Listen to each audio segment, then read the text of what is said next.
আসসালামু আলাইকুম রহমতুল্লাহ। প্রিয় বন্ধুরা, কেমন আছেন? আশা করি সকলেই মহান রব্বুল আলামিনের অশেষ মেহেরবানি ও দয়ায় ভালোই আছেন। প্রিয় বন্ধুরা, মহানবী হজরত মুহাম্মদ সাল্লাল্লাহু আলাইহি ওয়াসাল্লাম প্রসাব ও পায়খানা করার সময় বেশ কিছু আদবের কথা বলেছেন। আমরা হয়তো অনেকে জানিও না, অথচ রসুল সাল্লাল্লাহু আলাইহি ওয়াসাল্লামের উম্মত আমরা সবাই দাবি করি। আসুন জেনে নেওয়া যাক সেই আদবগুলো রসুল্লাহ সাল্লাল্লাহু আলাইহি ওয়াসাল্লাম কী কী বলেছিলেন। ১.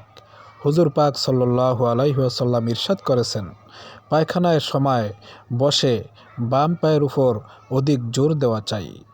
যেমন হজরত সুলাকা ইবনে মালিক রাদিয়াল্লাহু তাআলা আনহু এর রেওয়ায়েতে আছে যে হুজুর সাল্লাল্লাহু আলাইহি ওয়াসাল্লাম আমাদেরকে হুকুম করেছেন যে পায়খানায় বসার সময় আমরা যেন বাম পায়ের উপর জোর দেই এবং ডান পা খাড়া রাখি।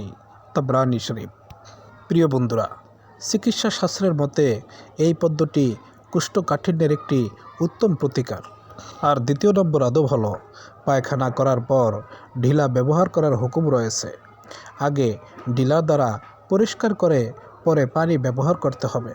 আর তৃতীয় আদব হলো, পেশাব করার পরে ঢিলা নিয়ে হাঁটা চলা করা, যাতে করে পেশাবের সমস্ত ছিটাগুলো বের হয়ে যায়। তারপরে অজু করা, কারণ যদি পেশাব করার পরেই হাঁটা চলা না করে, অর্থাৎ সে নিশ্চিন্ত না হয়ে যদি অজু করে, তাহলে তার এর দ্বারা নামাজ হবে না। তৃতীয় নম্বর আদব, হজরত নবী করিম সাল্লাল্লাহু আলাইহি ওয়াসাল্লাম কোনো বৃক্ষের ছায়ায় প্রসাব পায়খানা করতে নিষেধ করেছেন। হুজুরের এই নির্দেশের মধ্যে অসংখ্য হিকমত রয়েছে। বিশেষ করে ছায়াযুক্ত গাছের নিচে মুসাফির বা পথচারীরা বিশ্রাম করে থাকে। এরূপ স্থানে প্রসাব পায়খানা করে নোংরা করা কোনোভাবেই শোভনীয় নয়। ৫. হুজুর সাল্লাল্লাহু আলাইহি ওয়াসাল্লাম ইরশাদ করেছেন, লা ইয়াবুলান্না আহাদুকুম ফিল মাইদ দাইম, অর্থাৎ তোমাদের কেউ যেন বন্ধ পানিতে পেশাব না করে। প্রিয় বন্ধুরা, পেশাব পায়খানা করার সময় আরও অনেক আদব রয়েছে যা হাদিস দ্বারা প্রমাণিত। যেমন টয়লেটে যাওয়ার সময় বাম পাও দিয়ে প্রবেশ করা এবং দোয়া পড়া, আল্লাহুম্মা ইন্নী আউযু বিকা মিনাল খুবুসি ওয়াল খবাইস, এবং ডান পাও দিয়ে বের হওয়া তখন দোয়া পড়া, গুফরানাকা আলহামদুলিল্লাহিল্লাযী আযহাবা আন্নিল আযা ওয়া আফানি।